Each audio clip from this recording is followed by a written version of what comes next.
Olá! Iniciamos agora mais uma edição da Janela Internacional.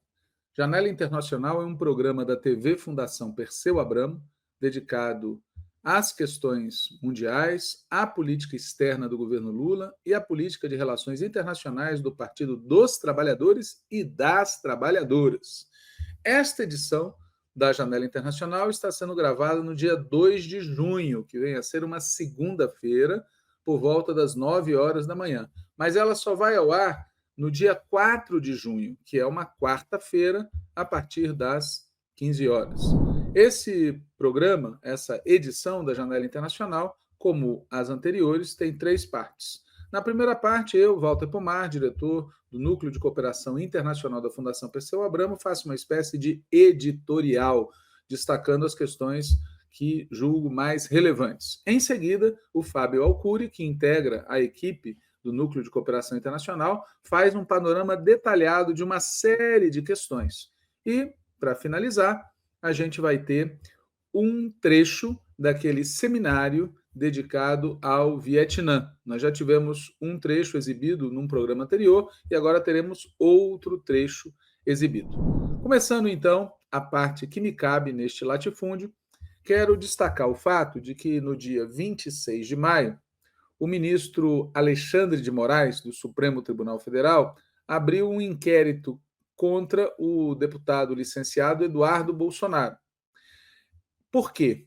Porque o Ministério Público Federal acusou o deputado de, nos Estados Unidos, a partir dos Estados Unidos, vir trabalhando contra a institucionalidade brasileira, especificamente defendendo sanções a ministros do Supremo Tribunal Federal junto a autoridades dos Estados Unidos.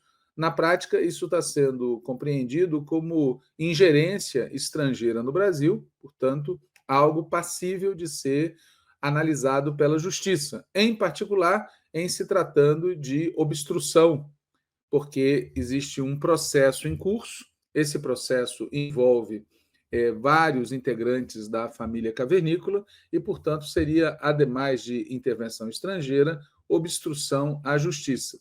Vale dizer que o deputado licenciado ele vem operando para que os Estados Unidos inclua o Alexandre de Moraes e potencialmente outras autoridades brasileiras no âmbito de uma legislação estadunidense que, se aplicada, pode, abrindo aspas, impedimento de entrar no país, bloqueio de bens e impedimento de celebrar negócios diários com empresas que possuam alguma ligação com os Estados Unidos. Fecha aspas.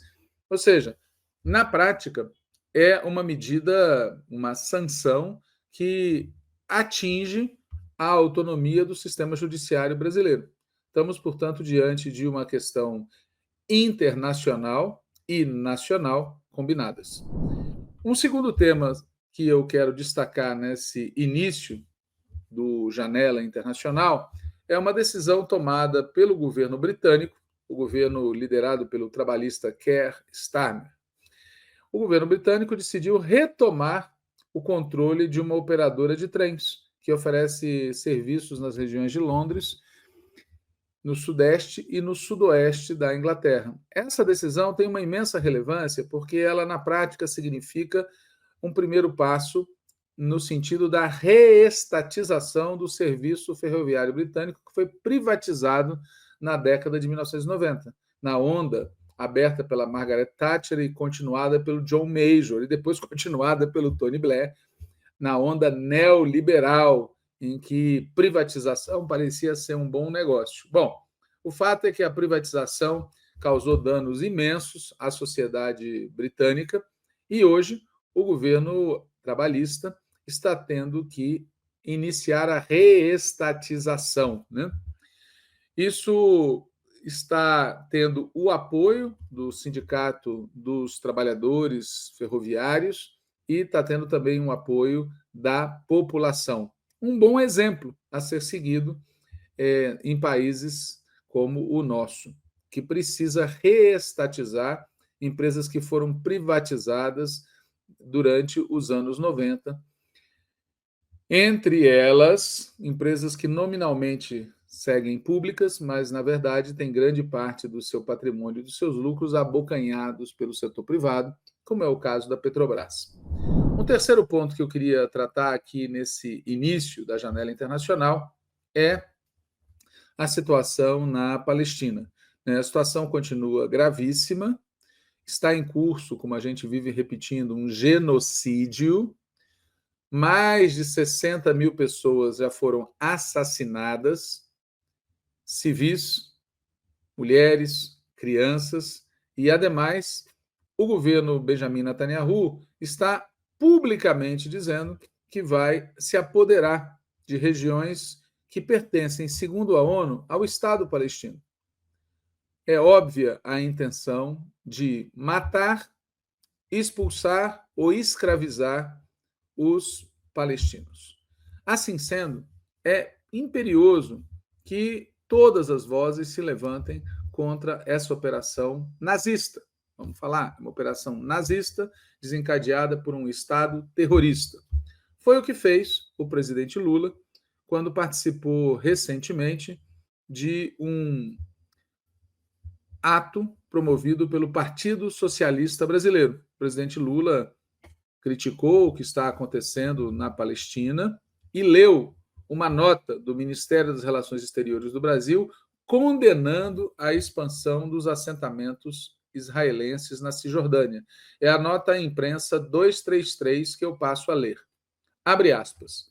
O governo brasileiro condena, nos mais fortes termos, o anúncio pelo governo israelense, realizado no dia 29 de maio, da aprovação de 22 novos assentamentos na Cisjordânia, território que é parte integrante do Estado da Palestina.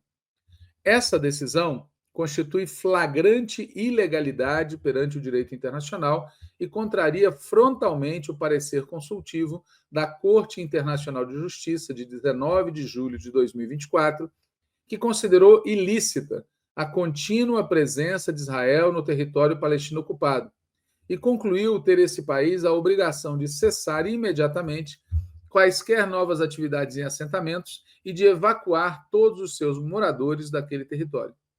O Brasil repudia as recorrentes medidas unilaterais tomadas pelo governo israelense, que, ao imporem situação equivalente à anexação do território palestino ocupado, comprometem a implementação da solução de dois Estados. Reafirma ainda seu histórico compromisso com o Estado da Palestina independente e viável, convivendo em paz e segurança ao lado de Israel, nas fronteiras de 1967, incluindo a Cisjordânia e a faixa de Gaza, com capital em Jerusalém Oriental. Vejam que essa posição do Itamaraty, ela é histórica e muito moderada frente à brutal violência do Estado terrorista de Israel. Ainda assim, o simples fato do presidente Lula, na atividade já citada do Partido Socialista Brasileiro, ter falado do assunto, ter criticado o genocídio e ter lido essa nota, fez com que a Confederação Israelita do Brasil soltasse uma nota acusando o presidente Lula de deturpar a realidade. A Confederação Israelita do Brasil vem demonstrando assim seu alinhamento ao Estado genocida e criminoso de Israel. Na verdade, o que o presidente Lula disse é a posição não só do governo brasileiro, mas de grande parte da população brasileira e de grande parte da população mundial, que assiste todo dia um genocídio. Vale dizer que a situação é tão dramática que existe, inclusive, uma campanha para que o governo brasileiro dê um passo além. Um passo além que seria a ruptura de relações diplomáticas com o Estado de Israel e o cancelamento, a ruptura, a interrupção de todos os convênios, acordos, tratados nacionais e subnacionais, privados ou públicos existentes entre o Estado de Israel, suas instituições e suas empresas, e o Estado brasileiro, as instituições brasileiras e as empresas brasileiras. Muitas pessoas vêm apoiando essa campanha por entender que nenhum centavo brasileiro pode contribuir para o que está ocorrendo na Palestina. Termino por aqui o meu editorial e passo a palavra para o Fábio Alcuri, que nos dará um panorama de inúmeras questões importantes da situação mundial. Olá, vamos continuar o nosso Janela Internacional, gravação aqui no dia 2 de junho, para ir ao ar no dia 4, e vamos começar com o Brasil. De 26 a 29 de maio, foi realizado em São Paulo o segundo Seminário Internacional de Segurança Pública, Direitos Humanos e Democracia, para debater, entre outros, o papel das instituições no combate ao crime organizado, a tramitação de propostas como a PEC da Segurança Pública e o projeto de lei antimáfia, experiências internacionais de enfrentamento à criminalidade.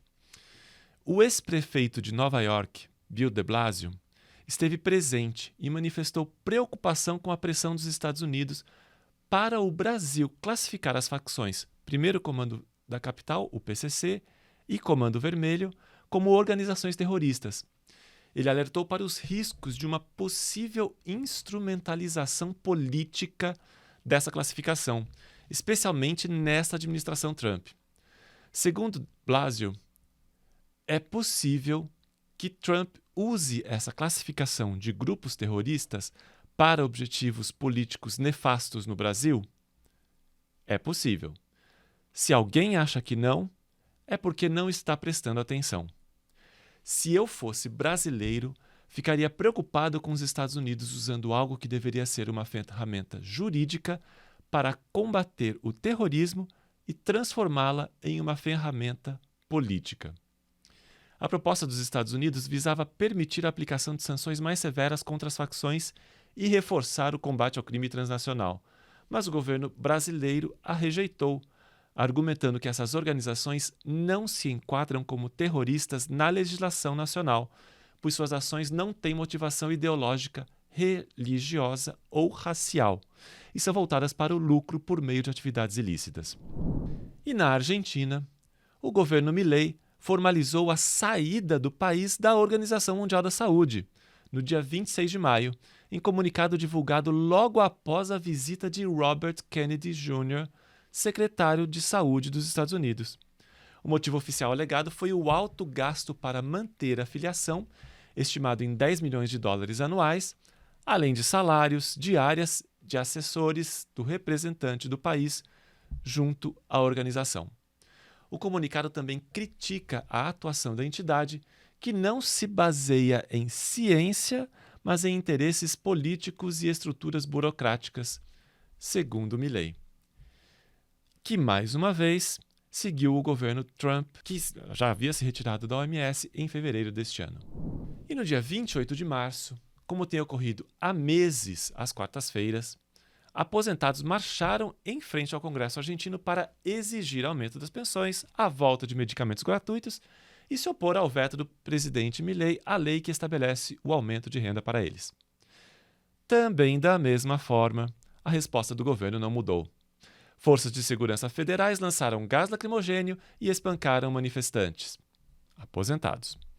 A área ficou repleta de policiais da Gendarmeria, Polícia Federal e até Polícia de Segurança Aeroportuária para aplicar o violento protocolo anti-manifestação da ministra da Segurança, Patrícia Bullrich. Segundo uma aposentada ouvida pelo jornal Página 12 no dia 28, nossa situação é extrema e é por isso que não podemos baixar nossas bandeiras. Não podemos parar de vir porque nada muda, exceto para pior. Arriscamos nossos corpos, nossa integridade, firmemente convencidos de que somente nas ruas e pela luta podemos alcançar melhorias. Mais do que sofrer com a violência de um dia de protesto, os aposentados sofrem todos os dias pelo descaso do governo com suas dificuldades extremas. Enfrentar a violência das forças de segurança às quartas se tornou uma forma de resistência ao desastre que está sendo causado pelo governo na área social e na área trabalhista. Na Colômbia, sindicatos, organizações sociais, comunidades étnicas e estudantes iniciaram uma greve nacional de 48 horas no dia 28 de maio para exigir a aprovação das reformas trabalhista e de saúde propostas pelo governo Gustavo Petro e bloqueadas por setores de direita no Congresso, que, segundo os organizadores das manifestações, estariam dificultando o governo de Petro.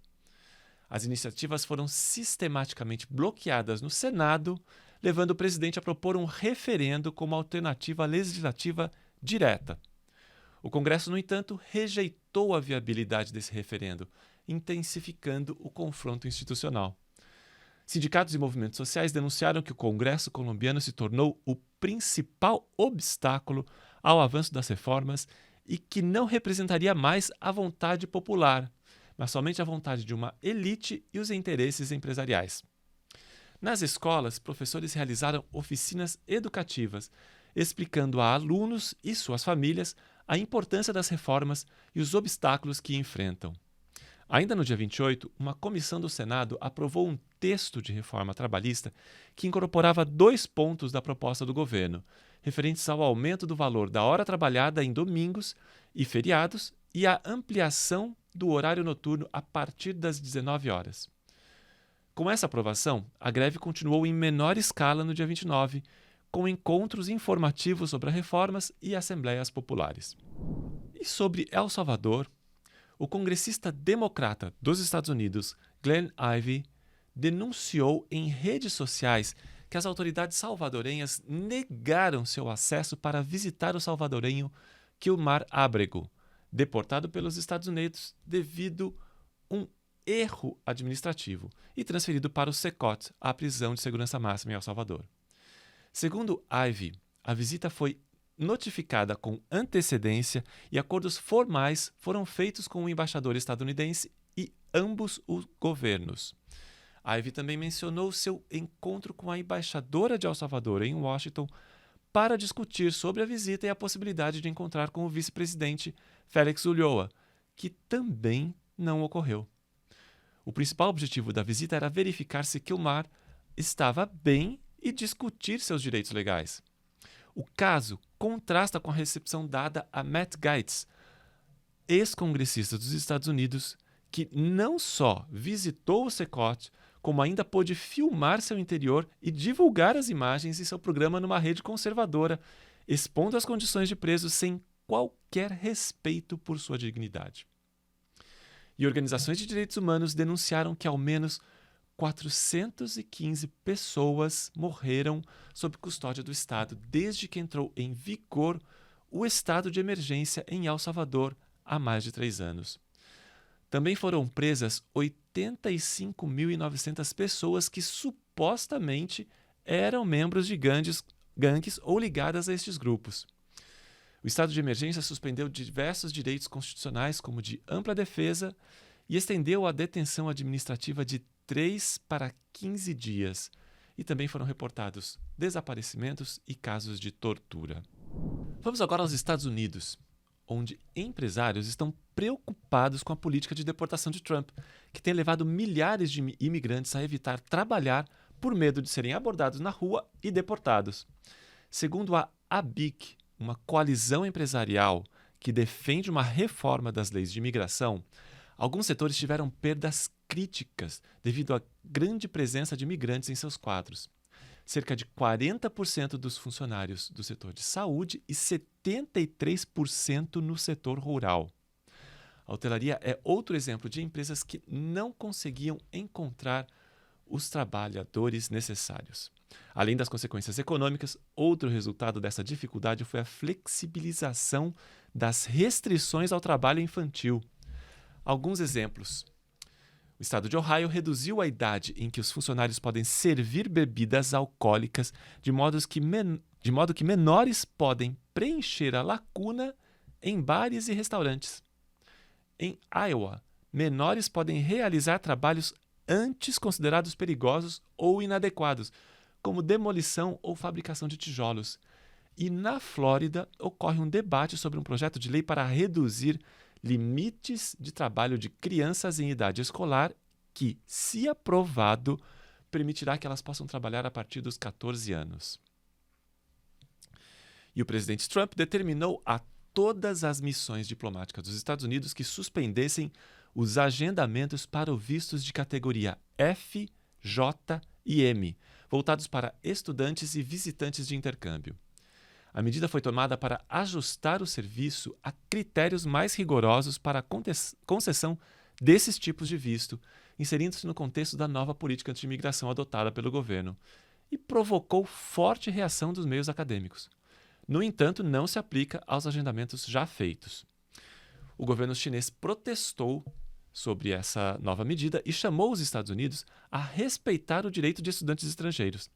A porta-voz do Ministério das Relações Exteriores, Mao Ning, disse em coletiva de imprensa que a cooperação educacional e os intercâmbios acadêmicos não deveriam ser interrompidos por medidas unilaterais ou políticas. Uma semana depois de revogar a permissão à Universidade de Harvard de matricular alunos estrangeiros, o governo Trump recuou e deu 30 dias para que a universidade pudesse contestar a decisão com um processo administrativo.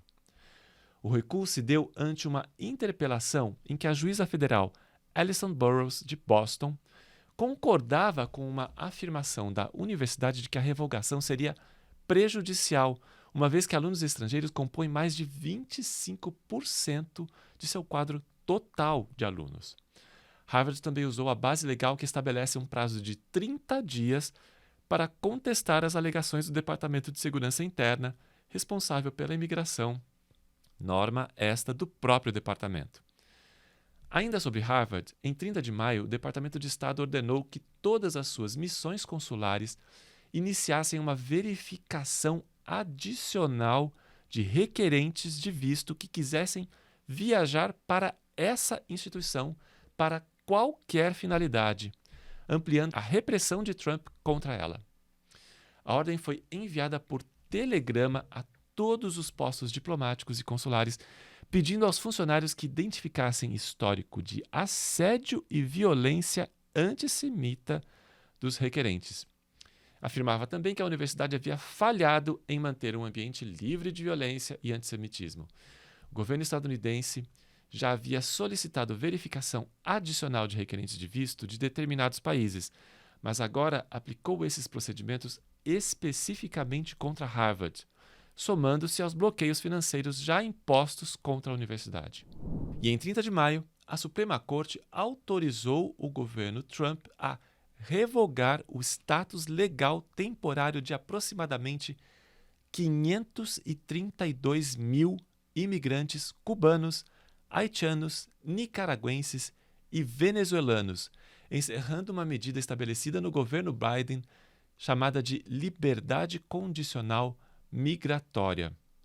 Essa medida era uma forma de permissão temporária para permanecer nos Estados Unidos por motivos humanitários urgentes ou benefício público significativo, devendo o solicitante passar por verificações de segurança e ter um patrocinador financeiro nos Estados Unidos. E uma decisão liminar da Corte de Comércio Internacional, um órgão interno dos Estados Unidos, havia revogado no dia 29 de maio as tarifas impostas por Trump, considerando-as inconstitucionais e afirmando que os déficits comerciais do país não eram motivo para justificar essas tarifas. No entanto, o governo federal apelou dessa decisão a um tribunal federal e, em 29 de maio, ela foi temporariamente revertida até que se chegue a uma decisão final do processo junto à Corte de Comércio. E durante um comício no dia 30 de maio, realizado em Pittsburgh, Pensilvânia, Trump anunciou o aumento da tarifa sobre aço e alumínio, dobrando o valor para 50% a partir de junho, visando impulsionar a indústria siderúrgica local e diminuir a dependência da China. A Pensilvânia já foi um dos estados industriais mais importantes dos Estados Unidos e a maior fabricante de aço do país, a US Steel, uma empresa com 124 anos, tem sede em Pittsburgh. Um porta-voz da Comissão Europeia classificou essa decisão como prejudicial à estabilidade econômica internacional e afirmou que Bruxelas poderia adotar uma postura mais dura durante as negociações tarifárias. Elon Musk anunciou no dia 28 de maio que estava deixando o governo dos Estados Unidos como responsável pelo Departamento de Eficiência Governamental, o DOGE, após 5 meses no cargo. O anúncio ocorre após divergências sobre o projeto de orçamento apresentado pelo governo ao Congresso, que, segundo Musk, aumentaria o déficit orçamentário que ele tem trabalhado para diminuir ao longo dos últimos meses, através dos expressivos cortes que têm sido noticiados, numa tentativa de economizar até $1 trilhão em gastos até meados de 2026. No entanto, analistas apontam que o projeto apresentado pelo governo, que entre outras medidas prevê cortes de impostos para a faixa de alta renda, prejudicará esse objetivo. Musk também havia manifestado anteriormente um desacordo com a política tarifária de Trump, afirmando ser a favor do livre comércio, com tarifas previsíveis e mais baixas. Como sempre, em se tratando desses dois personagens, não é fácil saber o que realmente está ocorrendo. Vamos ao Haiti, em que o jornal The New York Times publicou no dia 28 de janeiro que o governo do Haiti formalizou um acordo com Eric Prince, fundador da Academy, uma empresa doadora e aliada de Donald Trump, para realizar operações contra gangues que dominam a capital, Porto Príncipe. A Academy, antiga Blackwater, é uma empresa privada dos Estados Unidos que presta serviços de segurança e militares, ou seja, fornece o serviço de mercenários. Desde março, uma equipe da empresa opera drones no Haiti. E agora a Prince planeja recrutar veteranos e enviar até 150 mercenários durante o verão do hemisfério norte ao país. Também há informações de um carregamento significativo de armas a ser enviado ao Haiti. O governo Trump nega qualquer envolvimento na operação e as autoridades haitianas não divulgaram o valor do contrato. Tampouco há registro público de uma licença de exportação de defesa dos Estados Unidos. Prince também estaria buscando expandir seu contrato junto às autoridades haitianas para incluir serviços alfandegários, arrecadação de impostos, entre outros serviços governamentais. Isso representaria uma privatização de funções estatais essenciais e um controle significativo dentro do governo. A situação do Haiti é crítica, com a força policial local sobrecarregada por gangues e as missões internacionais não tendo sucesso para estabilizar o país. Além disso, as gangues armadas tomaram prisões, incendiaram delegacias e deslocaram 1 milhão de pessoas. Críticos alertam que a presença da Academy no Haiti pode exacerbar a violência e desestabilizar ainda mais o país. Neste domingo, 1º de junho, o México realizou suas primeiras eleições judiciais, em que a população pôde escolher os magistrados da Suprema Corte, magistrados regionais e juízes distritais. Esta é a primeira eleição do tipo em todo o mundo. Na Bolívia, o voto popular só é usado para os cargos nos tribunais superiores e nos Estados Unidos, limitado a alguns juízes estaduais. Segundo seu idealizador, o ex-presidente López Obrador, a ideia da eleição é democratizar o poder judiciário ante as críticas de que não funcionava bem e era subordinado à elite econômica do país. Estes foram os cargos em disputa nesta eleição: 9 ministros da Suprema Corte de Justiça, 2 magistrados da Sala Superior do Tribunal Eleitoral, 15 magistrados regionais do Tribunal Eleitoral, 386 juízes de distrito, 464 magistrados de circuito e 5 magistrados do Tribunal de Disciplina Judicial. Atualizando as informações da semana passada sobre as eleições legislativas surinamesas do dia 25 de maio, o resultado foi um parlamento sem maioria. O Partido da Reforma Progressista do atual presidente, Chan Santokhi, e o Partido Democrático Nacional do ex-presidente já falecido, Desi Bouterse, e liderado atualmente por Jennifer Simons, ambos partidos de centro-esquerda, conquistaram cada 17 e 18 cadeiras, respectivamente, no parlamento, resultando em pouco mais de 2/3 do total de 51 cadeiras. Outros 5 partidos dividirão as demais 16 restantes. Agora, o parlamento irá se reunir para escolher quem será o presidente em eleição indireta. No dia 27 de maio, o Conselho Nacional Eleitoral venezuelano divulgou o resultado das eleições do país.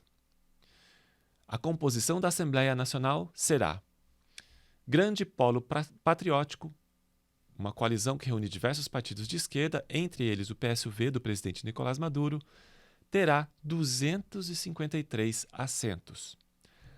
Aliança Democrática, uma coalizão considerada de centro, terá 13 assentos. Um Novo Tempo, única, uma outra coalizão de centro-esquerda, terá 11 assentos. Força da Vizinhança, partido de centro-direita, terá 4 assentos. Aliança do Lápis, partido de centro e antichavista, terá 1 assento. Além destes, a lei eleitoral reserva 3 assentos específicos para lideranças indígenas. Para os governos estaduais, o Grande Polo Patriótico ganhou em 23 estados, enquanto um estado será governado pelo oposicionista Primeiro Justiça. Esta eleição foi marcada por uma campanha de boicote encabeçada pela extremista de direita Maria Corina Machado. Segundo o CNE, a participação total foi de 43,12% dos eleitores venezuelanos. Vamos agora para a África. No dia 28 de maio, a Namíbia homenageou as vítimas de massacres durante o domínio colonial alemão com um Dia da Memória, enquanto políticos e comunidades afetadas expressavam novos apelos por reparações de Berlim. Entre 1904 e 1908, soldados alemães mataram cerca de 65 mil pessoas do povo Ovaherero e 10 mil do povo Nama, no que historiadores e a ONU há muito chamam de o primeiro genocídio do século XX. Em 2021, a Alemanha descreveu oficialmente o massacre como genocídio pela primeira vez, concordando em financiar projetos de desenvolvimento no valor de 1,1 bilhão de euros, o que daria 1,2 bilhão de dólares na Namíbia, mas não chegou a pagar reparações. Autoridades namibianas e representantes dos povos Ovaherero e Nama afirmam que isso não é suficiente. O governo da Namíbia escolheu celebrar o Dia da Memória do Genocídio em 28 de maio, porque foi nessa data que as autoridades coloniais alemãs ordenaram o fechamento dos campos de concentração. Alguns representantes da comunidade Ovaherero boicotaram os procedimentos do memorial por acreditarem que o acordo para a Alemanha financiar projetos de desenvolvimento ao longo de 30 anos não atende às suas queixas. O presidente Netumbo Nandi-Ndaitwah afirmou que as negociações com a Alemanha continuariam e que qualquer acordo final deveria ser satisfatório, especialmente para as comunidades diretamente afetadas. Vamos para a Ásia, onde em Bangladesh o governo interino do Prêmio Nobel da Paz Muhammad Yunus enfrentou um protesto no dia 26 de maio dentro do período de transição após a fuga da ex-primeira-ministra Sheikh Hasina. O motivo foi uma portaria emitida um dia antes permitindo ao Ministério da Administração Pública demitir servidores públicos por má conduta sem procedimentos demorados. Junto aos funcionários do governo, milhares de professores de escolas primárias públicas iniciaram greve por tempo indeterminado, exigindo aumento salarial. O governo já teve que voltar atrás na dissolução do Conselho Nacional de Receitas, o órgão tributário do país, diante dos protestos dos funcionários que suspenderam a greve. O governo também está dividido entre demandas conflitantes por eleições gerais rápidas e reformas. Yunus afirmou que as eleições poderiam ser realizadas até junho de 2026, enquanto o Partido Nacionalista de Bangladesh, liderado pela ex-primeira-ministra Khaleda Zia, pressiona por eleições até dezembro. O chefe do exército de Bangladesh, general Waqar-uz-Zaman, aumentou a pressão ao pedir a realização de eleições também em dezembro. expressando sua insatisfação com a situação política. China e União Europeia caminham para a terceira rodada de negociações comerciais de 2025, prevista para o início deste mês de junho, durante a cúpula ministerial da Organização Mundial do Comércio em Paris. As respectivas autoridades têm mantido uma comunicação constante e discutido questões relacionadas à cooperação econômica e comercial. Durante uma videoconferência em abril, concordaram em iniciar imediatamente as negociações sobre os preços dos veículos elétricos em resposta às tarifas da UE sobre carros elétricos chineses impostas há poucos meses. Para analistas, essa reaproximação é uma reação ao crescente protecionismo e unilateralismo dos Estados Unidos. Jensen Huang, CEO da NVIDIA, afirmou no dia 29 de maio que a política de controle de exportação de chips de inteligência artificial dos Estados Unidos para a China era equivocada, observando que a inteligência artificial chinesa continuará com ou sem chips estadunidenses. Também disse que a China é um dos maiores mercados de inteligência artificial do mundo, com metade dos pesquisadores da área baseados no país, e que o controle da exportação de chips de inteligência artificial dos Estados Unidos para a China protegeu os fabricantes chineses da concorrência estadunidense e estimulou a inovação e a escala no país. Huang afirmou que a política de controle considerava que a China não poderia fabricar chips de inteligência artificial, uma suposição questionável e que se provou errada. E o Japão, ante as incertezas comerciais geradas pela política tarifária dos Estados Unidos, tem intensificado um debate interno sobre fortalecer os laços econômicos com a China.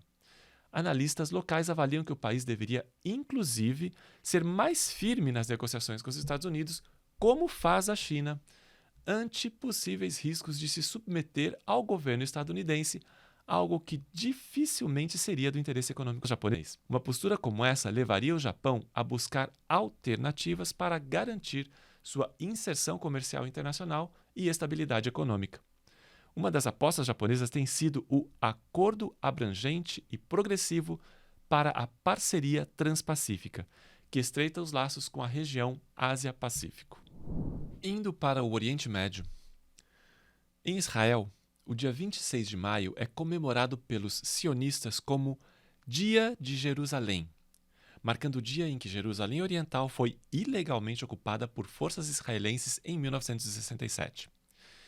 Neste ano, foi o dia em que sionistas extremistas israelenses marcharam atacando palestinos e entoando slogans nacionalistas e racistas como Morte aos Árabes, com grupos de jovens israelenses percorrendo os bairros muçulmanos da Cidade Velha de Jerusalém.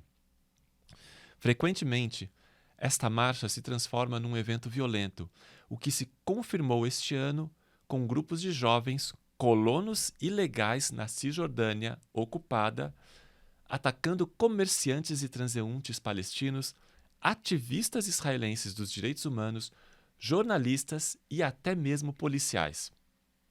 Além disso, alguns manifestantes exibiam faixas com as palavras 1967, Jerusalém nas nossas mãos. 2025, Gaza nas nossas mãos. Comerciantes palestinos fecharam suas lojas mais cedo e, pela manhã, antes do início da marcha, ativistas israelenses pela paz distribuíram flores para se contrapor ao que chamaram de mensagem de divisão. O presidente Trump afirmou no dia 28 de maio que disse ao primeiro-ministro Netanyahu para adiar qualquer ataque contra o Irã e dar a seu governo, dos Estados Unidos, mais tempo para pressionar por um novo acordo nuclear com Teherã, já que várias rodadas de negociações foram realizadas em Omã e na Itália. Ele afirmou que um ataque agora seria inapropriado. Em meio aos conflitos em Gaza, o ministro das Finanças israelense, Bezalel Smotrich, anunciou no dia 29 de maio a criação de 22 novas colônias judaicas na Cisjordânia ocupada. Esta é a maior expansão no local nas últimas 3 décadas. Durante este período, o governo se concentrou em ampliar as colônias ilegais já existentes. há ainda mais de uma centena de colônias não oficiais que são conhecidas como postos avançados, normalmente instaladas por colonos armados sem endosso do governo, mas que posteriormente são reconhecidos. Segundo o jornal israelense Haaretz, 9 destes postos avançados serão agora reconhecidos como assentamentos oficiais, dentre os 22 anunciados. Outros 2 serão refundados. São 2 assentamentos que haviam sido desmantelados em 2005. Smotrich é um colono de extrema-direita que nega a existência do povo palestino e defende a anexação da faixa de Gaza.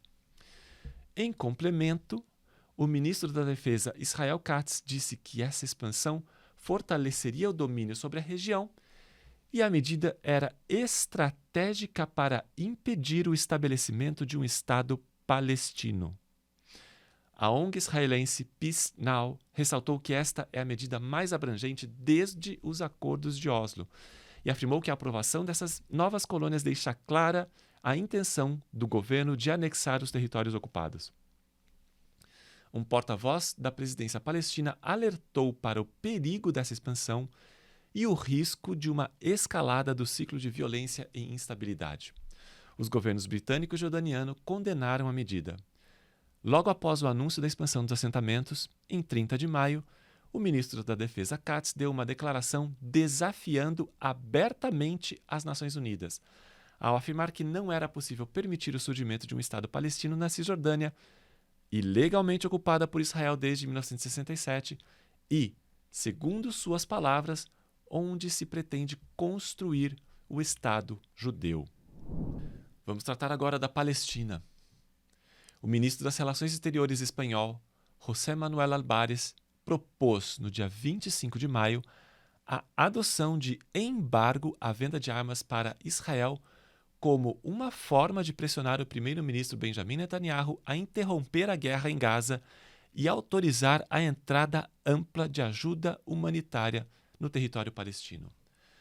Álvarez afirmou que as negociações em Madrid têm como objetivo interromper a guerra desumana e sem sentido de Israel em Gaza e que a ajuda humanitária deve entrar em contato maciçamente, sem condições e limites, e não controlada por Israel. Sugeriu ainda que a comunidade internacional deveria considerar outras sanções contra Israel. As declarações foram feitas durante a reunião do Grupo de Madrid, que reúne representantes de países europeus e árabes para discutir a situação em Gaza e promover a solução de 2 estados.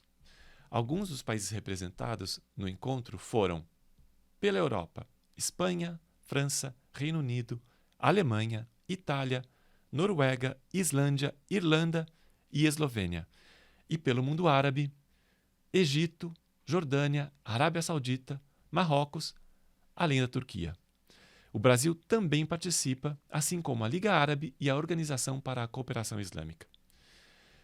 Durante a participação nessa reunião ministerial em Madrid, Mohamed Al-Thani, primeiro-ministro e ministro das Relações Exteriores do Catar, afirmou que o governo israelense não está disposto a buscar o fim do conflito. Esse impasse ocorre pelo fato de Israel só falar em libertação dos reféns, enquanto Hamas exige o fim do conflito. E em 30 de maio, o governo socialista da Espanha anunciou um plano para se desligar tecnologicamente da indústria militar israelense, prosseguindo com seu distanciamento após cessar o comércio de armas. Segundo a secretária da Defesa, Amparo Balcarce, a dependência em relação a Israel deve atingir 0. Com isso, Madrid se distancia também da política de outros países europeus em relação a Israel. Em nome da soberania tecnológica na área de defesa, Pedro Sánchez, presidente do governo espanhol, quer romper todos os laços comerciais com Israel nessa área, mas terá pela frente que lidar com 3 grandes contratos no valor de mais de 1,7 bilhão com empresas israelenses de alta tecnologia. Um artigo no jornal The New York Times, no dia 24 de maio, obteve depoimentos de pessoas envolvidas no desenvolvimento do Plano Israelense de Ajuda Humanitária em Gaza, que remonta a 2023, mas pretende levar a insegurança alimentar entre os habitantes de Gaza a níveis críticos, sob o pretexto de garantir a segurança do Estado sionista. O plano para a Fundação Humanitária de Gaza, em sua sigla em inglês GHF, pretende enfraquecer o Hamas, principal responsável por gerenciar as entregas de ajuda no enclave, bem como reduzir os canais humanitários tradicionais controlados por organizações internacionais. Desde o início, o projeto se apresentou como independente e neutro, mas foi criado sob a supervisão das tropas de ocupação israelenses. O artigo afirma que o suposto programa de ajuda busca substituir as principais organizações humanitárias por entidades privadas administradas por estrangeiros. De acordo com a ONU, ao restringir o acesso regular e seguro aos alimentos, os civis seriam forçados a cruzar zonas militares controladas pelo exército de ocupação, colocando-se em risco de serem alvos diretos. Além disso, os pontos de acesso à ajuda ficariam localizados na parte sul do enclave, forçando os moradores de Gaza a continuar a crise de deslocamento interno já causada pelos ataques militares. A fundação foi registrada na Suíça e, em 25 de maio, Jake Wood anunciou sua renúncia como diretor executivo, alegando que ela não poderia aderir aos princípios de humanidade, neutralidade, imparcialidade e independência. O dia 27 de maio marcou a retomada da distribuição de alimentos em Gaza, após 11 semanas de bloqueio de ajuda humanitária. No centro de distribuição em Tel al-Sultan, houve intensa aglomeração e milhares de pessoas tentando acesso. Diante de escalada da tensão, militares israelenses efetuaram disparos para o alto como advertência e os funcionários dos Estados Unidos que supervisionavam a operação acabaram recuando. Uma pessoa morreu atingida por um disparo e 48 ficaram feridas, segundo as autoridades de saúde locais. Alguns vídeos registraram pessoas rompendo barreiras e cercas, evidenciando o colapso do controle de fluxo.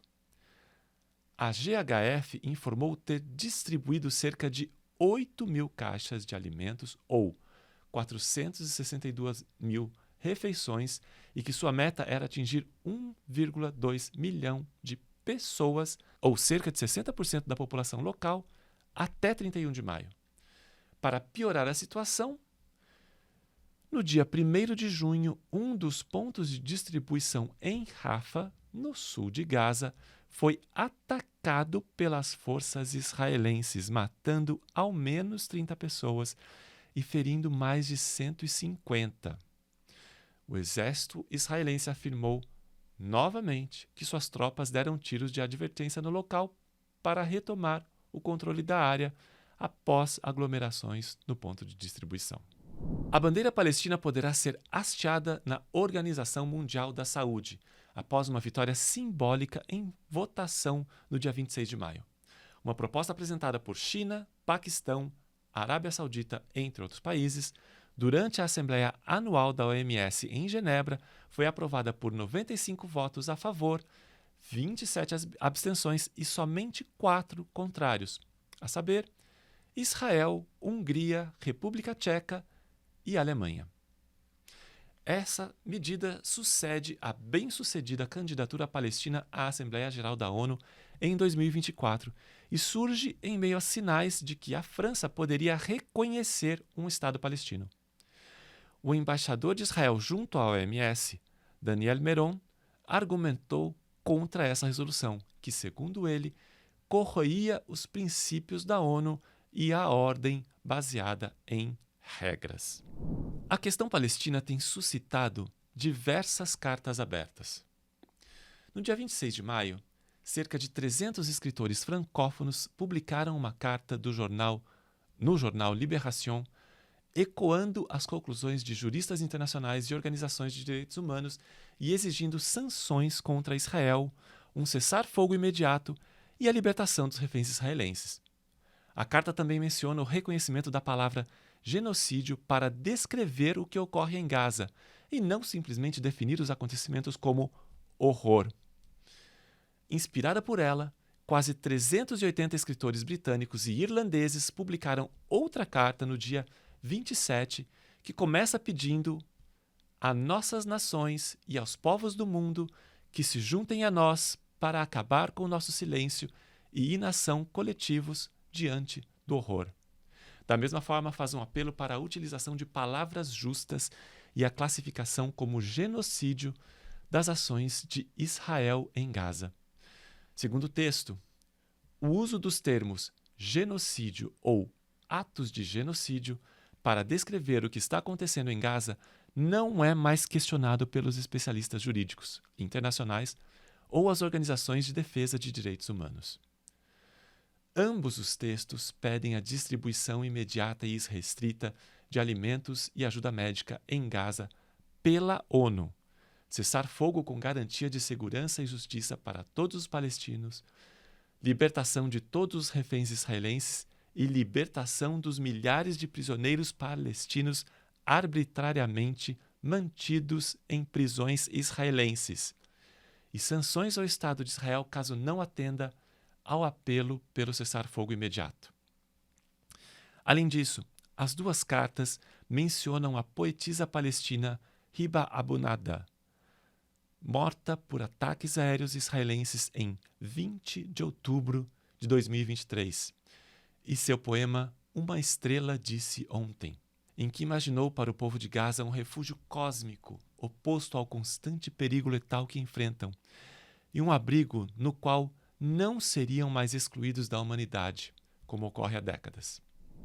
E se um dia, ó luz, todas as galáxias de todo o universo não tivessem mais espaço para nós, você diria: entre no meu coração, lá você finalmente estará seguro.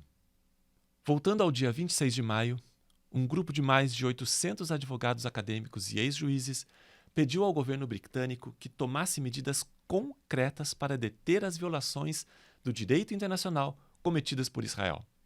Em carta aberta ao primeiro-ministro Keir Starmer, o grupo instava o governo britânico a responder rapidamente e cumprir suas obrigações legais internacionais e usar todos os meios disponíveis para garantir um cessar-fogo imediato, incondicional e permanente em Gaza e garantir a retomada urgente, incondicional e desimpedida da ajuda. Também pedia sanções a ministros do governo israelense e outras figuras civis e militares suspeitas de envolvimento em conduta ilícita, revisão dos laços comerciais com Israel, sanções comerciais e suspensão de uma parceria mais estreita entre Reino Unido e Israel. E, novamente, em 27 de maio, mais de 1.200 acadêmicos israelenses publicaram uma carta aberta conclamando os chefes de instituições acadêmicas israelenses a se manifestar e agir para interromper a guerra em Gaza. Identificados como Grupo de Ação Bandeira Negra, os acadêmicos afirmaram que, desde que Israel violou o cessar-fogo em março, quase 3.000 pessoas foram mortas em Gaza, com a grande maioria sendo civis. Além disso, há alertas de fome aguda imposta a Gaza como resultado de uma política intencional e declarada do governo israelense. A carta afirma: são as sociedades humanas, não apenas os governos, que cometem crimes contra a humanidade. Alguns o fazem por meio da violência direta, outros o fazem sancionando os crimes e justificando-os antes e depois do fato, e mantendo-se em silêncio e silenciando vozes nos corredores do conhecimento. É esse vínculo de silêncio que permite que crimes claramente evidentes continuem inabaláveis, sem romper as barreiras do reconhecimento. Na semana passada, reportamos que o Reino Unido suspendeu as negociações de um novo acordo comercial com Israel. No dia 27 de maio, Johann Wadephul, ministro das Relações Exteriores alemão, ameaçou tomar medidas contra Israel e disse que Berlim não exportaria armas usadas para violar o direito humanitário num momento em que ele e o chanceler Friedrich Merz proferiram a mais severa repreensão até o momento sobre Gaza. A Alemanha, juntamente com os Estados Unidos, tem apoiado quase incondicionalmente a conduta de Israel desde os ataques de 7 de outubro de 2023, mesmo ante o crescente isolamento internacional de Israel. Esta reviravolta ocorre num momento em que a União Europeia está revisando sua política em relação a Israel e Reino Unido, França e Canadá ameaçaram ações concretas por conta do que ocorre em Gaza. Mais cedo, em uma coletiva de imprensa na Finlândia, o chanceler Merz criticou os ataques aéreos em Gaza e afirmou não serem mais justificados pela necessidade de lutar contra o Hamas e que não eram mais compreensíveis. Também no dia 27, o governo irlandês avançou com o projeto para proibir o comércio com assentamentos ilegais nos territórios ocupados. O primeiro-ministro Michael Martin disse que a medida tem um valor diplomático devido ao baixo volume comercial entre Irlanda e os assentamentos, mas é parte de um esforço maior contra a ocupação, colonização e extermínio em curso do povo palestino. Esse projeto foi originalmente apresentado em 2018, mas foi barrado sob o argumento de política comercial ser competência da União Europeia. Com a emissão de um parecer da Corte Internacional de Justiça em julho de 2024, classificando a ocupação israelense como ilegal, o governo irlandês retomou a pauta, legitimado por essa interpretação legal internacional. Já o presidente francês, Emmanuel Macron, afirmou que avalia reconhecer oficialmente o Estado da Palestina em resposta ao que ocorre no local. A medida ainda não foi oficializada, mas ganha força ante a brutalidade dos ataques israelenses e a iminente inviabilidade da solução de 2 estados. Caso avance, a França poderá ser o primeiro país do G7 a reconhecer formalmente a Palestina. Em resposta a essa possibilidade, fontes diplomáticas indicaram que o governo Netanyahu estaria ameaçando a França com retaliações, incluindo corte de cooperação em inteligência, sabotagem em iniciativas regionais e anexação de partes da Cisjordânia. O ministro das Relações Exteriores sauditas, Faisal bin Farhan, tinha uma viagem marcada para Ramallah, na Cisjordânia ocupada, no dia 1º de junho. Mas Israel decidiu bloquear esta que seria a primeira visita de um ministro das Relações Exteriores sauditas aos territórios palestinos desde 1967. A viagem foi anunciada no momento em que Israel anunciou sua intenção de construir um Estado judeu-israelense no território palestino ocupado e a criação dos 22 novos assentamentos ilegais na Cisjordânia. Para viajar a Ramallah, os ministros da Arábia Saudita, Emirados Árabes Unidos, Egito, Jordânia, Catar e Turquia precisariam de uma aprovação de Israel, que controla o acesso à Cisjordânia ocupada. Segundo as autoridades israelenses, seu país não iria cooperar com iniciativas que considerasse prejudiciais à sua segurança. Em uma declaração conjunta, a delegação ministerial condenou a decisão, afirmando que era uma violação flagrante das obrigações de Israel como potência ocupante e refletia o desrespeito de Israel ao direito internacional. Também denunciou a continuação de Israel em sua política ilegal que visa sitiar o povo palestino e sua liderança legítima, perpetuando a ocupação e minando as chances de alcançar uma paz justa e abrangente. No dia 31 de maio, o Hamas respondeu à proposta de cessar-fogo feita por Estados Unidos e Israel, acatando o pedido de libertação de 10 reféns vivos, mas demandou o fim permanente da guerra e a retirada das tropas israelenses de Gaza. O grupo afirmou que a proposta era para alcançar um cessar-fogo permanente, uma retirada abrangente da faixa de Gaza e garantir o fluxo de ajuda aos palestinos. No geral, o Hamas aceitou a proposta, mas estabeleceu algumas condições, como ocorre em qualquer processo sério de negociação. A primeira condição é trabalhar num caminho que leve a um cessar-fogo permanente, em vez de um temporário de 60 dias. O O Hamas alega que no último acordo de cessar-fogo temporário, Israel decidiu unilateralmente cortar a ajuda a Gaza e retomou os ataques.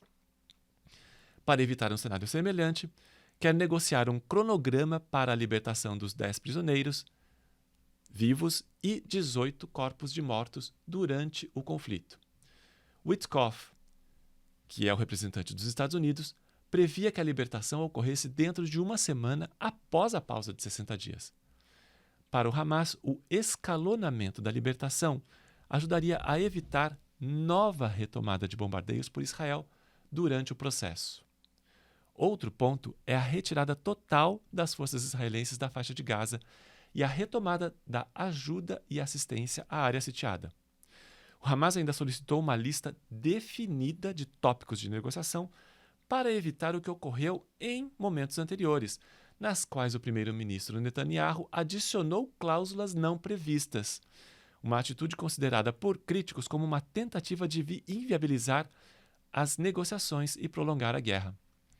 Hamas também inseriu uma cláusula do acordo de 25 de maio, que permitiria a ele entregar o governo de Gaza a um comitê independente. Israel rejeitou todas essas condições e Steve Witkoff, o enviado de Trump, disse que a contraproposta era inaceitável.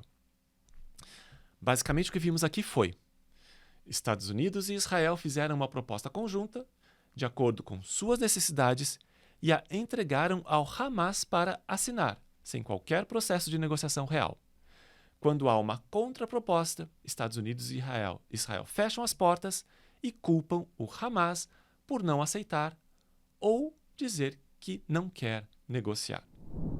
E Israel atacou o oeste da Síria no dia 30 de maio, o primeiro ataque aéreo desse tipo em quase um mês, e também um dia após o enviado dos Estados Unidos a Damasco, Thomas Barak, afirmar que o conflito entre os dois países era solucionável.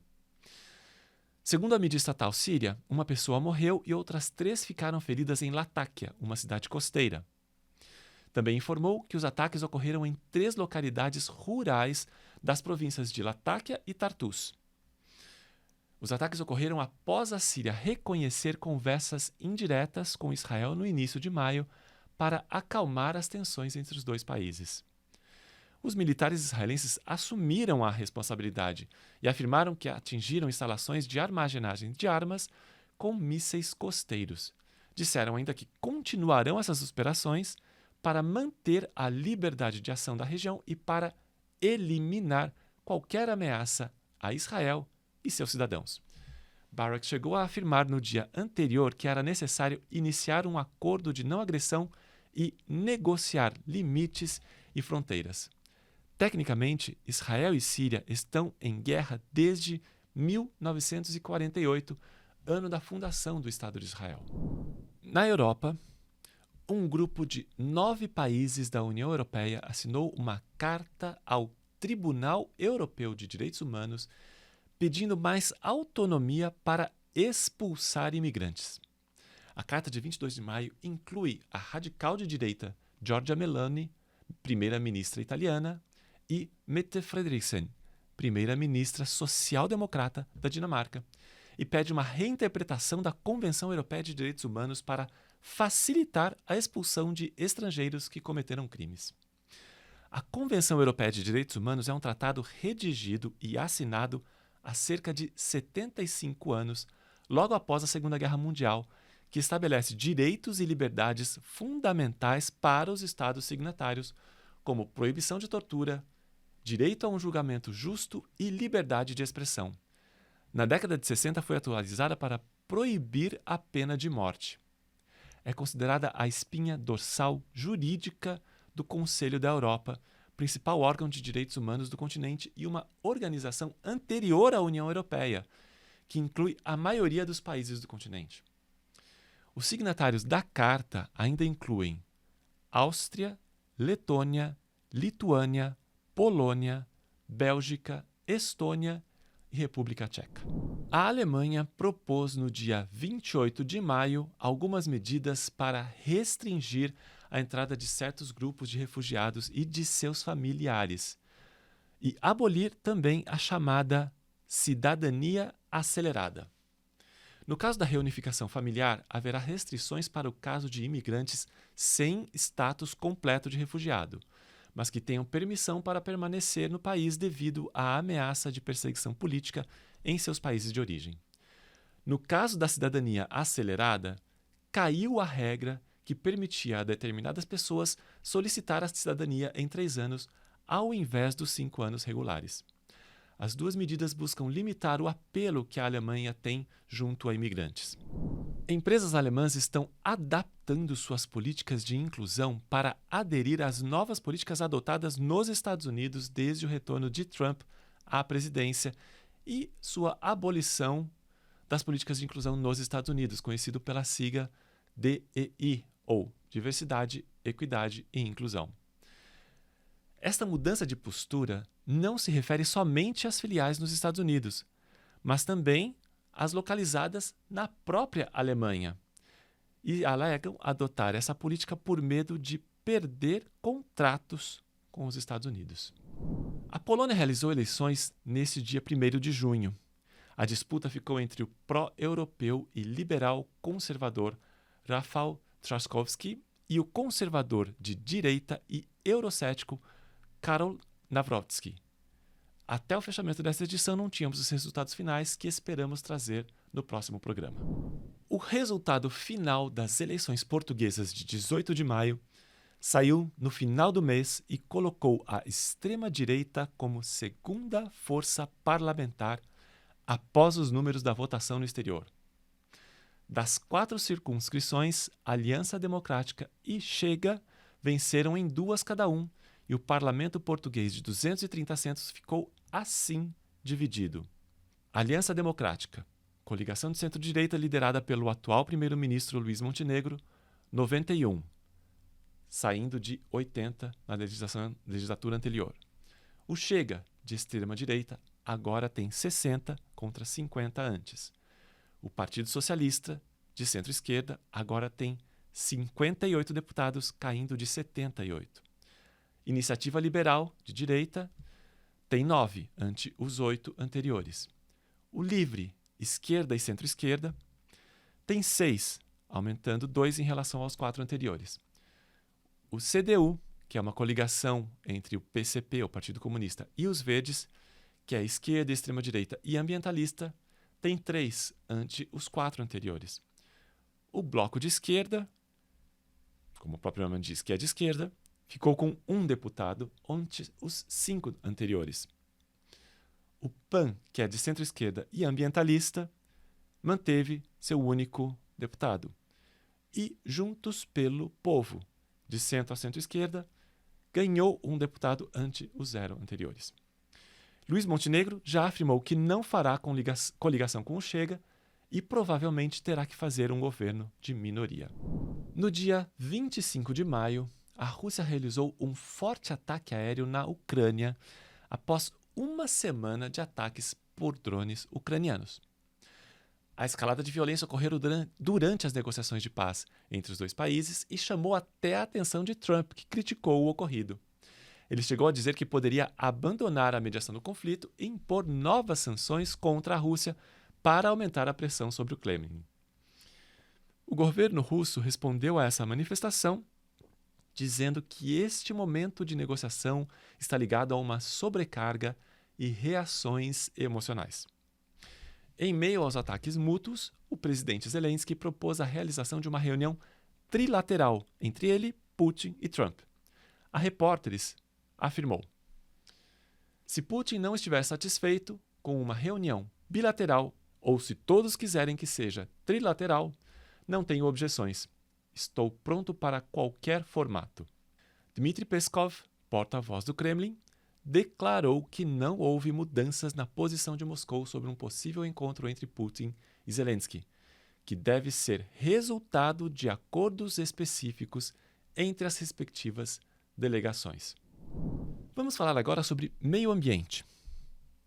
Um tribunal alemão na cidade de Hamm reconheceu no dia 28 de maio a responsabilidade de gigantes de energia pelas mudanças climáticas, pelo princípio da responsabilidade global dos produtores de combustíveis fósseis por danos relacionados às mudanças climáticas onde quer que ocorram. O caso teve origem na demanda de um agricultor peruano, Saul Luciano Diwa, que acusou a gigante de energia RWE de ser parcialmente responsável pelos riscos de inundação de sua casa. Apoiado pela Germanwatch, uma ONG ambientalista alemã, ele estava preocupado com o derretimento de uma geleira perto de sua casa devido às mudanças climáticas. O tribunal considerou que o risco de inundação para a casa do agricultor é muito baixo e rejeitou seu pedido de indenização, mas reconheceu a responsabilidade dos principais emissores de gases de efeito estufa pelos desastres climáticos. A RWE não está presente no Peru e o grupo apresentou o argumento da distância entre suas usinas e a residência do agricultor, mas o argumento foi rejeitado pelos juízes.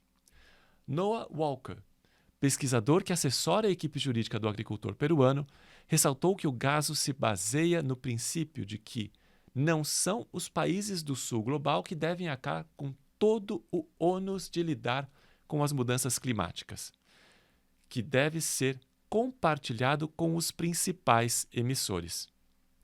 Segundo ele, o juiz deixou clara a questão da desigualdade global e que o problema do aquecimento é causado principalmente pelos países e economias do norte, enquanto os piores impactos são sentidos no sul global. A sentença estabelece um precedente que pode influenciar os cerca de 40 casos semelhantes em andamento em todo o mundo. Mas a RWE espera que os tribunais, em última análise, bloqueiem processos de indenização, como ocorreu contra a Volkswagen, Mercedes-Benz ou BMW. Fiquem agora com o depoimento da companheira Natália sobre o Vietnã. Natália, muito bem-vinda. Muito obrigado por ter aceito o convite. A palavra é sua.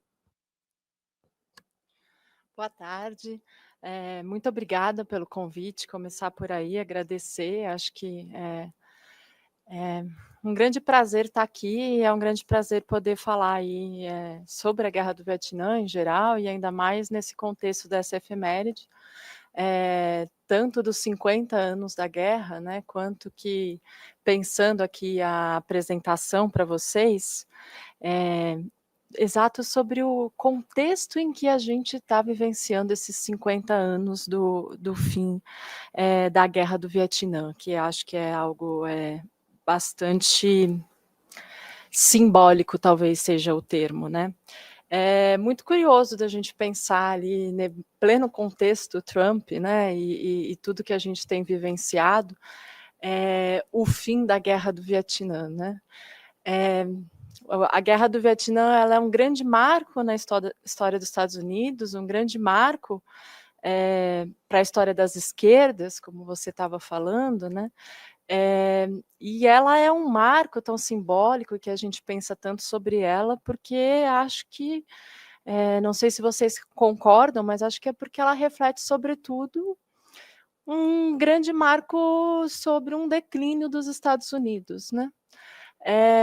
Então é muito curioso a gente pensar sobre isso em pleno governo Trump, que nada mais é do que um dos sintomas mais mórbidos do declínio dos Estados Unidos, né?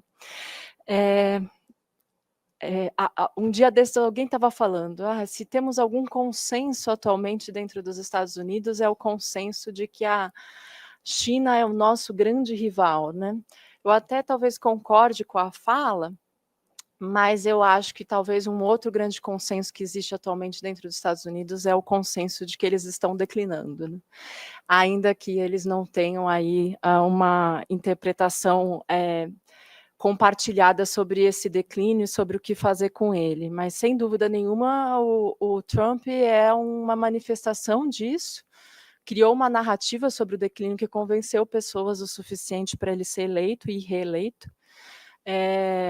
E mais do que isso, né, o famoso Make America Great Again, do Trump talvez seja fazer a América que existia antes do Vietnã, né? Não duvido que seja isso que ele esteja em mente, né? Não é só o Vietnã em si, né? Tem outras coisas que estavam acontecendo naquele contexto da guerra, né? A gente tem uma série de novas disputas e pautas que entram na política americana.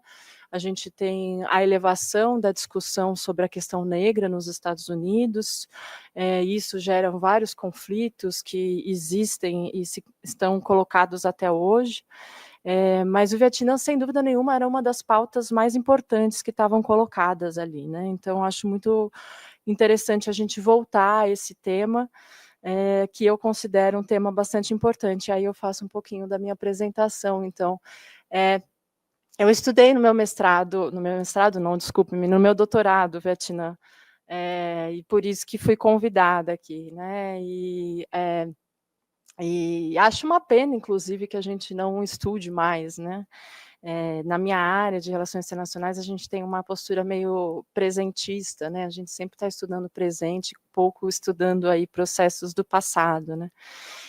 Uma certa crença de que a gente já entendeu meio que o que está no passado, né? E ainda mais um passado tão revisitado quanto o Vietnã, né? Mas a gente tem, de fato, acesso a novas documentações e o próprio desenrolar do processo histórico às vezes faz com que a gente olhe e revisite o passado de outras formas, que faz com que a gente enxergue coisas que a gente não estava enxergando, né? Eu, pessoalmente, quando estudei o Vietnã no meu doutorado, eu fiquei muito impressionada como me parecia falar muito da minha era ao mesmo tempo, né? E olha que eu acabei meu doutorado já faz quase 10 anos. Mas me parecia muito falar da nossa época, né? Desses conflitos todos que nós vivemos, né? Eu, né, olhando ali a política americana, né? Eu sugeriria aqui até que talvez o Vietnã, e não só o Vietnã, todo aquele contexto dos anos 60, dos anos 70, é meio que o início de várias coisas, né? Eu falei do marco em relação ao declínio dos Estados Unidos, mas eu acho que tem várias outras coisas que talvez ali começam e que, claro, vão ganhando novas repaginados ao longo dos anos, novos marcos, novas camadas, mas ainda assim tem várias coisas que eu acho que começam naquele contexto, né? Uma delas que eu chamaria atenção é uma polarização mais acirrada, né, que começa ali no Vietnã e que atualmente, olhando, revisitando, a gente acha até muito mais intensa do que naquela época, mas começa ali naquela época. Inclusive, daqui a pouco eu vou falar mais sobre isso, uma temática sempre colocada a respeito do Vietnã, sobre os anos 60, os anos 70, na historiografia americana, é a ideia de que ali tinha sido o fim do consenso na política americana, né, que existiria um tal de um consenso que depois foi se quebrado, né, e eu vou voltar a esse assunto, né.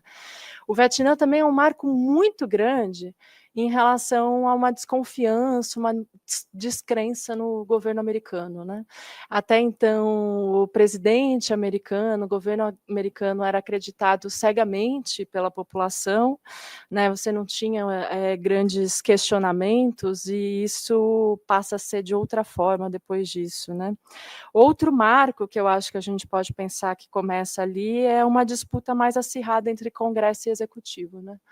E o Vietnã talvez seja a temática principal que deu origem a essa nova relação entre Congresso e Executivo, né.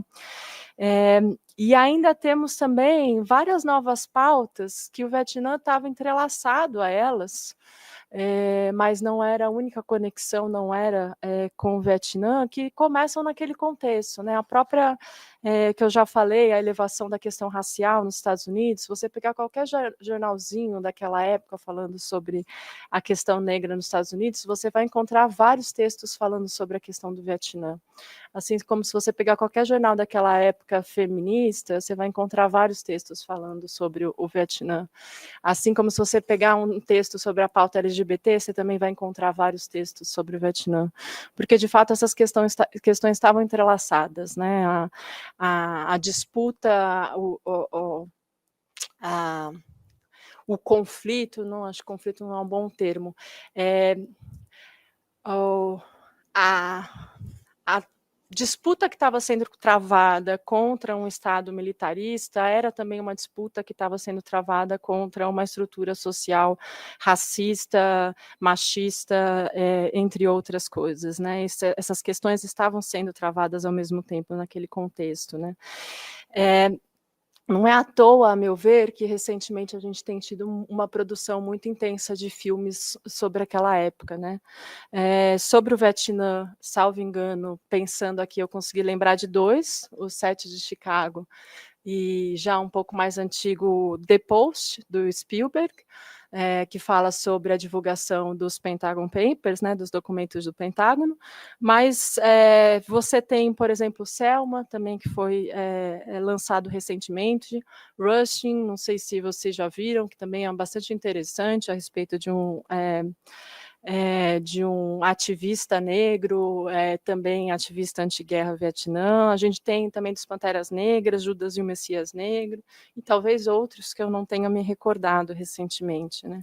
Acho que esses filmes estão sendo lançados porque é uma questão que ainda nos é muito atual, todos com um viés talvez um pouco meio parecidos, né? De um olhar um pouco mais progressista sobre a história do que a gente teve filmes anteriores, né? Não sei se vocês se recordam, por exemplo, o filme do Contador de Histórias, como que chama mesmo? O Forrest Gump, o Contador de Histórias, né? Um filme bastante popular sobre aquela época e que é um filme extremamente conservador, né? Que trata todos os pontos da história americana naquela época a partir de uma perspectiva extremamente conservadora, né? Atualmente a gente tem o lançamento de vários filmes um pouco mais progressistas, ao mesmo tempo também que idealizam uma democracia americana que não dá para entender muito bem como que eles conseguiram idealizar aquela parte da história naquele filme, o que é um pouco curioso de se pensar, né? Muito bem. Eu queria falar um pouco sobre os estudos, né, que eu fiz sobre o Vietnã, e por que me parece que faz sentido um certo tanto essa visão de que o Vietnã seria um início de uma era mais conflituosa na política americana, de uma certa quebra de um consenso. Talvez, se você reconstrói um pouco da história da Guerra do Vietnã, dá para entender um pouco da onde vem essa afirmação. Eu até fiquei pensando se eu usava esse termo ou não, mas eu vou usar, vou começar aqui sendo um pouco falando coisas radicais, mas acho que vocês vão me entender com o tempo. Mas me parece que talvez, para uma boa parte dos americanos, o Vietnã, na verdade, foi uma política moderada. Ela foi uma política de conciliação, é isso que eu quero dizer de moderada, né? Foi a política do meio termo. Se a gente olhar o Vietnã a partir dos anos 60, e eu vou usar esse marco porque a gente tem a atuação dos Estados Unidos muito antes disso, mas a atuação antes disso era basicamente tanto via CIA ou outras ações de inteligência, ou então de você enviar uma ajuda militar para treinamento e etc., né? A partir dos anos 60 a gente já tem americanos de fato combatendo a Guerra do Vietnã, então você já tem um outro marco, né? Se você for ver os governos americanos, o Kennedy, o Johnson e o Nixon, né, e como eles atuaram na Guerra do Vietnã, parece que a política que foi adotada sempre foi uma política, digamos assim, de meio termo, né? Sempre tentando buscar alguma conciliação possível ali naquela política. E o que a gente vê com a evolução dessa política é que buscar sempre o meio termo foi, na verdade, desagradar gregos e troianos, né? Desagradou a todos e só gerou mais conflitos ao invés de manter uma conciliação possível em relação à questão, né?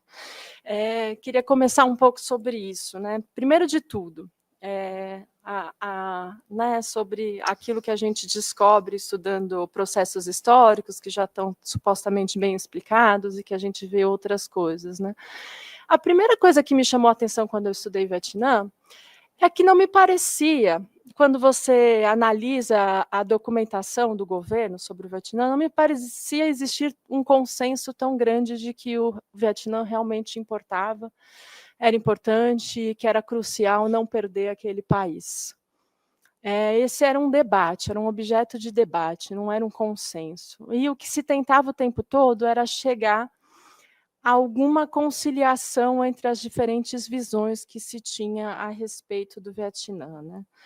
No caso do governo Kennedy, ainda no início, você tem tem um setor muito grande, importante, geralmente conectado ao setor militar, né, que entendia que o Vietnã era muito importante e que a solução para ele era, obviamente, a solução militar, né? A gente precisa enviar ajuda militar, precisa enviar armas, precisa enviar forças armadas, treinadores, mas também forças que possam dar uma ajuda ali para conseguir combater ali a guerra colocada, né?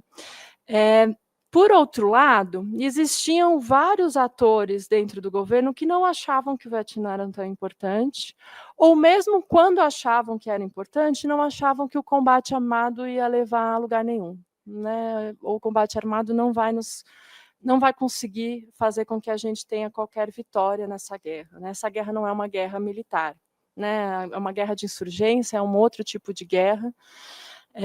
E o que a gente precisava, de fato, é ter um governo no Vietnã do Sul que fosse um governo forte, que fosse um governo que pudesse atrair a população para que eles não quisessem participar do Vietnã do Norte, né? Para que eles viessem o Vietnã do Sul como uma solução melhor, né, e de fato se engajassem na promoção daquele governo, né? E para isso a guerra armada não ia ajudar em nada, né? Na visão desses intérpretes, né? Um famoso chavão que se usava naquela época sobre isso era a famosa guerra por corações e mentes, né? Precisamos conseguir vencer a guerra por corações e mentes, e não tanto a guerra do campo de batalha, né? E como fazer essa guerra, né? Como vencer? Inicialmente, no governo Kennedy, a disputa entre esses dois polos era extremamente acirrada, né?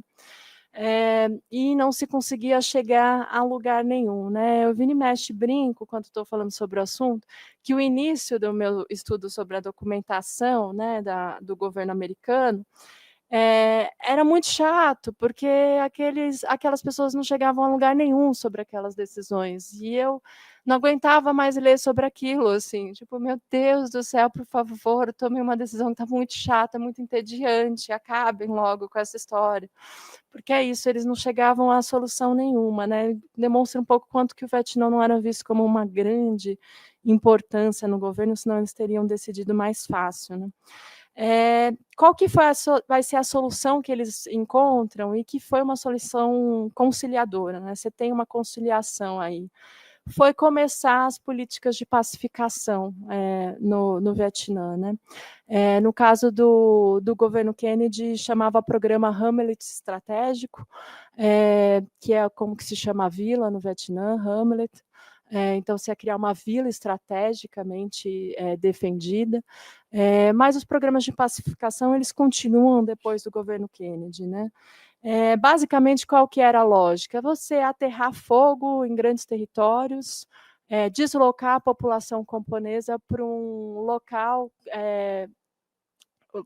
que você tinha uma proteção armada, que você tinha local de entrada e saída, arames farpados, você tinha vigilância interna em relação à população, e você cuidava desses moradores, né, com muita disciplina, com muita vigilância, e você supostamente iria conseguir resolver um problema da guerra de guerrilhas, que é saber contra quem você está combatendo, né? Guerra de guerrilha, você não consegue saber quem é o combatente, quem está funcionando como combatente à noite, quem está apoiando os guerrilheiros, né? E você supostamente com toda essa vigilância você simplificaria a guerra, conseguiria entender quem é guerrilheiro, quem não é. ao mesmo tempo que nesse local estrategicamente construído, você ia ter acesso à saúde, educação e outros programas de irrigação para agricultura, etc., e você ia conquistar corações e mentes dos camponeses que estão participando desse espaço. Foi uma solução que combina a lógica militar com a lógica das reformas sociais que estavam por trás do outro grupo, e que, a partir daí, finalmente, você tem aprovação de uma política de gastos em relação à guerra e etc., que você fica 1 ano e meio sem decisão nenhuma durante o governo, né? Esse contexto do governo Kennedy, eu diria que foi um contexto que você até conseguiu algum nível de conciliação ali, que de fato você tem uma certa aceitação dessa política que foi aprovada. Mas os governos posteriores você já não consegue o mesmo resultado, né? Num primeiro momento, essa política reorganiza a guerra, então as coisas melhoram por uns 12, 15 meses, dali a pouco você já começa a ter um avanço novamente na guerra, né? Que vai ser mais ou menos o contexto que você vai ter a morte do Kennedy e o Johnson, o vice-presidente, vai assumir. Nesse contexto, eles já começam a discutir como que seria uma reforma, uma revisão da estratégia de guerra, e isso vai desembocar, né, na chamada escalada da Guerra do Vietnã, né, quando você começa os bombardeios, o envio massivo de forças, né, de soldados americanos para a guerra, né. Essa solução, que é de escalada, que é, né, abraçar a solução militar, ainda assim, eu ousaria dizer que foi buscada naquele contexto como uma solução de meio termo.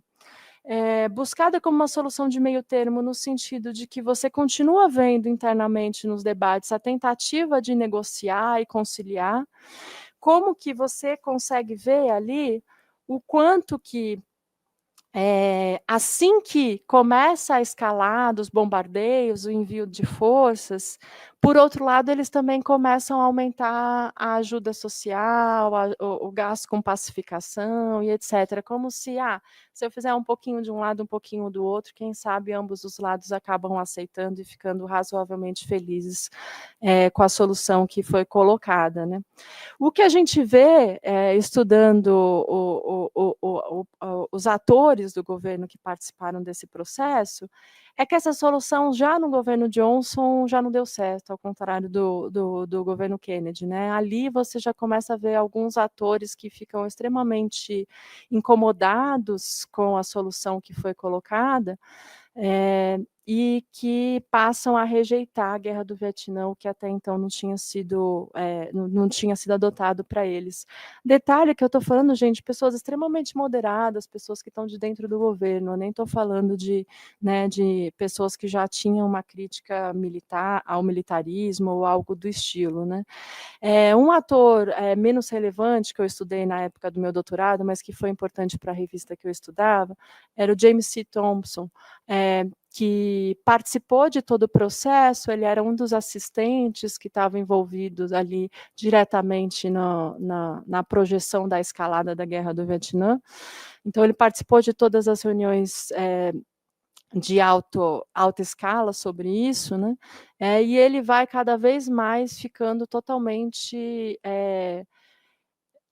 rejeitando aquele processo que está sendo seguido, até que ele acaba até saindo do governo, né? Eu achei interessante, quando eu estive lá nos Estados Unidos, acabou coincidindo que eu fui fazer o meu doutorado de sanduíche em Harvard, que era a universidade que ele, depois que saiu do governo, foi trabalhar lá. E eu conheci pessoas que trabalharam com ele, e elas me descreveram ele da seguinte forma, que era uma pessoa essencialmente moderada, a cara do establishment, que você apostaria que ficaria no governo até o fim da vida e que acabou saindo do governo por causa do Vietnã e toda a rejeição que ele teve, e até começa a adotar algumas políticas assim surpreendentes, né, como, por exemplo, fazer uma sátira extremamente crítica e tirando sarro do presidente e de seus aliados numa grande revista americana, o que irritou muito o pessoal do governo que trabalhou com ele, né, e quebrou qualquer ponte de que ele pudesse voltar algum dia a atuar no governo, né.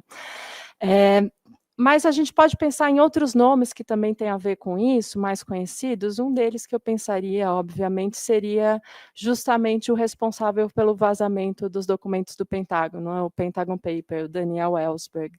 Ele era um fuzileiro naval, gente, nada que a gente pensaria, nossa, né, um ator radical que teve acesso a informações secretas. Não, ele era um fuzileiro naval, todas as entrevistas que você lê dele, ele fica sempre defendendo o patriotismo dele. Você vê como ele até em alguns momentos até descreve que talvez teria tido alguma solução para vencer a guerra do Vietnã.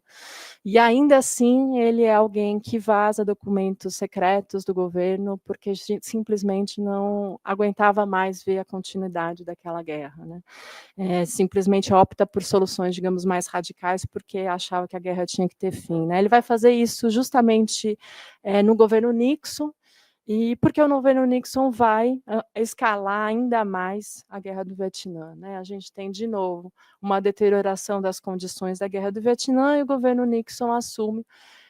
68 foi um ano perdido, porque tem várias coisas que acontecem na política americana que o Johnson não faz nada em relação à guerra por causa disso. Nixon, quando assume, tem, então, o desafio do que ele vai fazer para tentar retomar uma solução melhor para a guerra, que está claramente indo, né, para uma situação de derrota, né?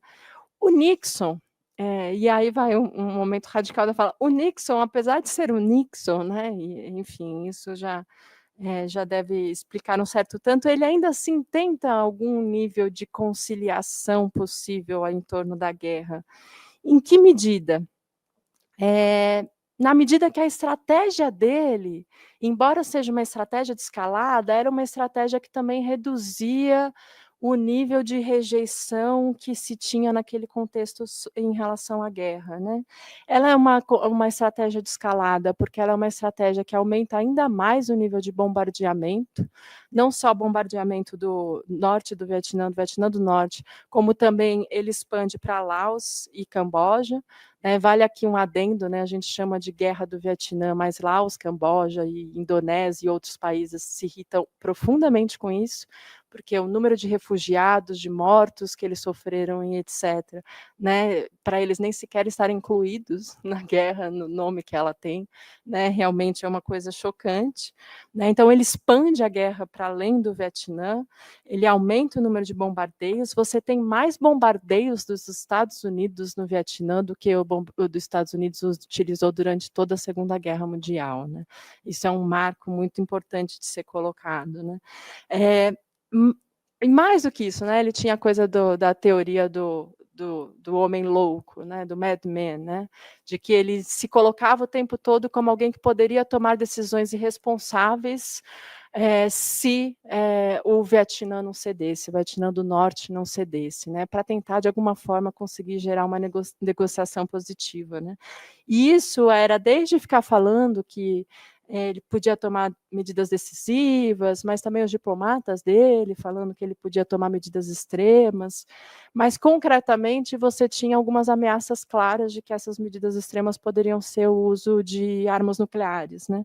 Você chega a ter uma operação secreta em que você tem bombardeios de armas nucleares que vão para a fronteira com a União Soviética, ficam alguns dias lá e as bombas regressam. E qual que era a intenção disso, né?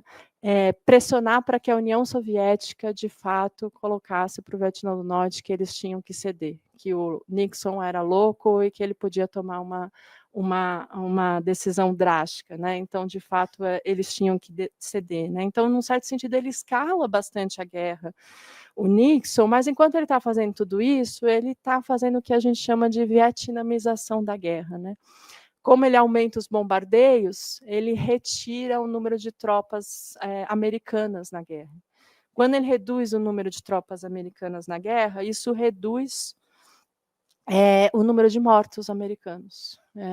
Reduzindo o número de mortos, tem menos notícias na imprensa sobre isso, diminui um pouco o quanto esse assunto passa a ser um assunto primordial, sendo que tantas outras coisas estavam muito importantes ali na política americana, né? Então você consegue, de alguma forma,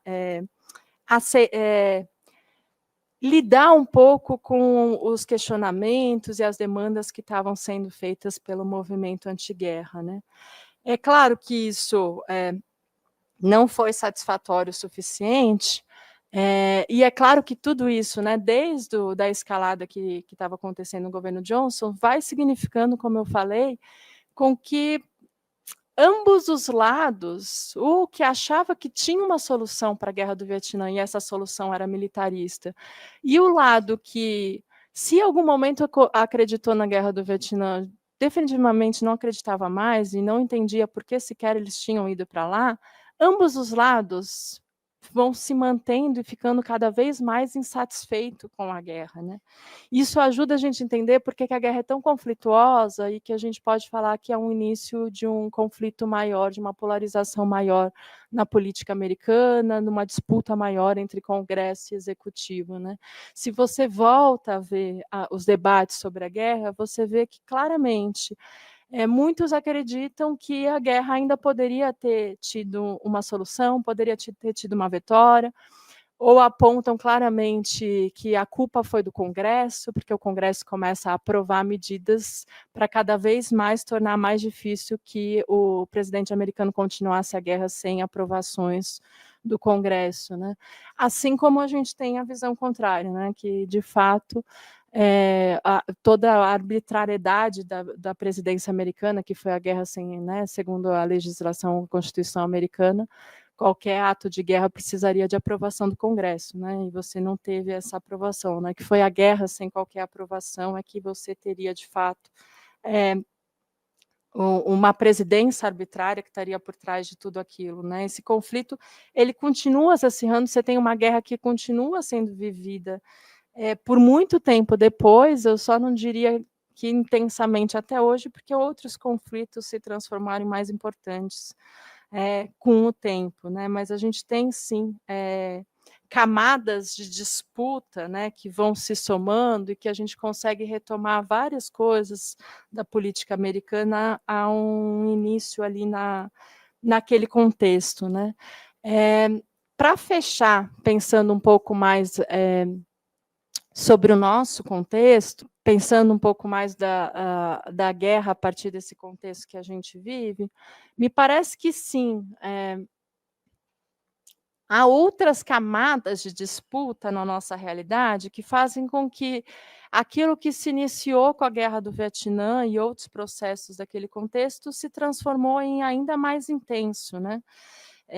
Me parece essencialmente que uma coisa que suaviza um pouco o conflito dentro da política americana, apesar da Guerra do Vietnã, apesar dos conflitos raciais que foram colocados, foi que, com o tempo, a partir de finais dos anos 70, você começa a emergir uma nova pauta, uma pauta muito importante que parece ter adesão, parece não, definitivamente tem adesão, de democratas e republicanos, e que facilita com que, apesar de todos os conflitos, eles tenham algumas questões em comuns, tanto sobre a política interna quanto a política externa, que é a ascensão da pauta do neoliberalismo, né?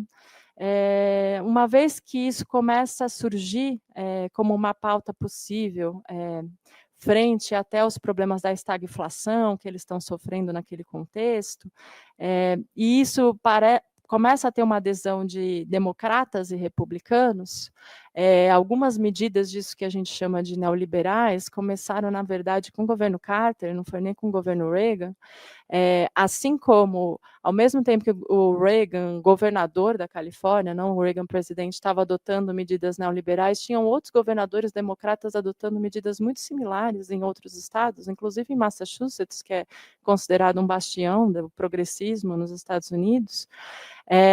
À medida que essa pauta vai surgindo, você continua vários conflitos acirrados entre os dois partidos, inclusive pautas sociais, que é um dos conflitos muito fortes que eles têm entre eles, né, a chamada guerra cultural, né, que eles têm entre eles, de aborto e se vai ou não fazer oração nas escolas públicas e coisas do estilo.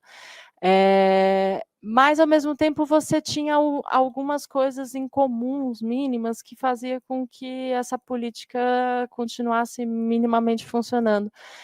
E me parece que no pós-2008 isso se quebra, né? Porque nesse momento você tem uma ruptura, ao menos com uma parte dos grupos mais progressistas associados ao Partido Democrata, e a gente está pensando sobretudo na ala do Bernie Sanders, com essa adesão, né, de olhos cegos ao neoliberalismo, né?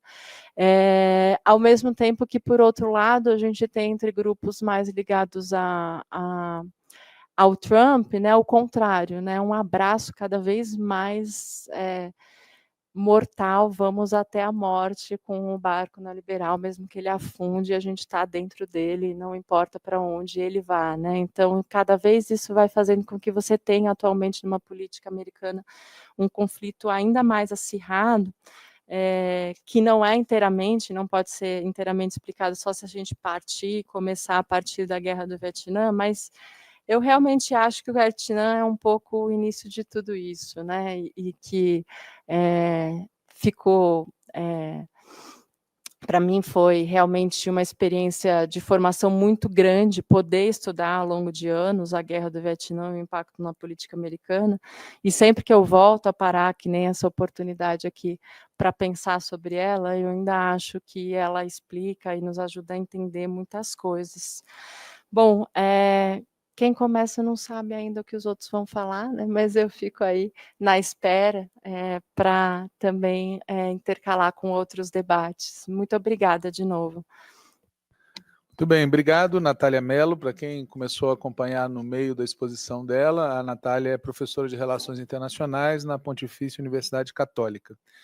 E a nossa atividade aqui é sobre os 50 anos da derrota dos Estados Unidos, da reunificação no Vietnã, olhando deste ponto em que nós estamos hoje, né? Como a Natália destacou várias vezes, olhando a partir dessa perspectiva, da situação mundial atual, do governo Trump, etc.